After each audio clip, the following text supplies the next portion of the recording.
કરવાનું કારસ્તાન। સરાના સહકારી સંઘમાંથી લીધેલા ખાતરમાં રેતી નીકળ્યાનો દાવો કરાયો છે। દાધોડિયા ગામના અમૃત પ્રજાપતિ નામના ખેડૂતે વિડીયો બનાવી અને આક્ષેપ કર્યા। 1162 રૂપિયાની 25 કિલોની ખાતરની બેગમાં રેતીને ભેળસેળ હોવાનો આક્ષેપ છે। યુરિયા ખાતરની સાથે સાથે ખેડૂતોને ખાતર લેવા ફરજ પડાતી હોવાનો પણ દાવો કરાયો છે। જમીનની ફળદ્રુપતા વધારતા ખાતરના નામે ખેડૂતોના ખિસ્સા કાપવાનું કાવતરું છે। ખેડૂતોના વાયરલ વિડીયોથી સહકારી સંઘની કામગીરી સામે હવે અનેક સવાલો પણ ઉભા થયા છે। તો સુરેન્દ્રનગરના મૂડીમાં ખેડૂતોની પરસેવાની કમાણી કે જેને ધૂળધાણી કરવાનું કારસ્તાન। એક જ વાટકો ભરીને નાખ્યો હે, નકરી રેતી જ છે, કાયદેસર પાચિકા હે। આમ તમે જોઈ લ્યો, કાયદેસર પાચિકા હે।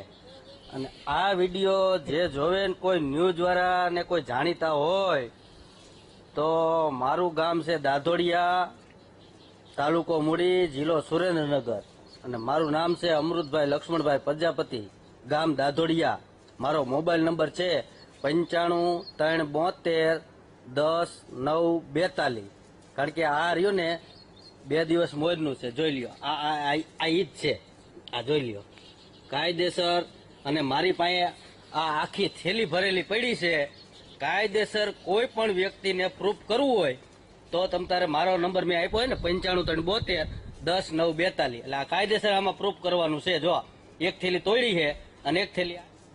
અને આજ મુદ્દે સંવાદદાતા પરેશ ફોન લાઈન પર છે। પરેશ, સુરેન્દ્રનગરના મૂડીમાં સરાના સહકારી સંઘમાંથી લીધેલા ખાતરમાં રેતી નીકળી છે, ખેડૂતો દાવો કરી રહ્યા છે, શું સ્થિતિ?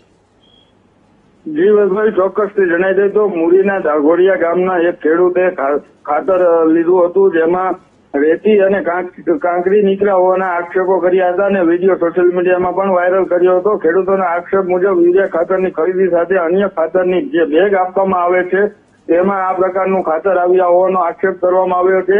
અને ખેડૂતે વિડીયો મારફતે પણ ખાતર ખરીદી વખતે સાવચેતી રાખવા અને બેગમાં રહેલા ખાતરની ગુણવત્તા ચકાસવા પણ અપીલ કરી રહ્યા છે। હાલ તો જે સહકારી ક્ષેત્ર જે એગ્રોમાંથી ખાતર ખરીદ્યું છે તેમની સામે આક્ષેપો થયા છે અને ખેડૂતોને જો આક્ષેપો સાચા હોય તો ખાતરમાં ખરેખર ભેળસેળ છે કે નહીં તે અંગે તંત્ર ક્યારે તપાસ કરશે ને તે મોટો સવાલ છે। બિલકુલ, આભાર પરેશ તમામ જાણકારી માટે।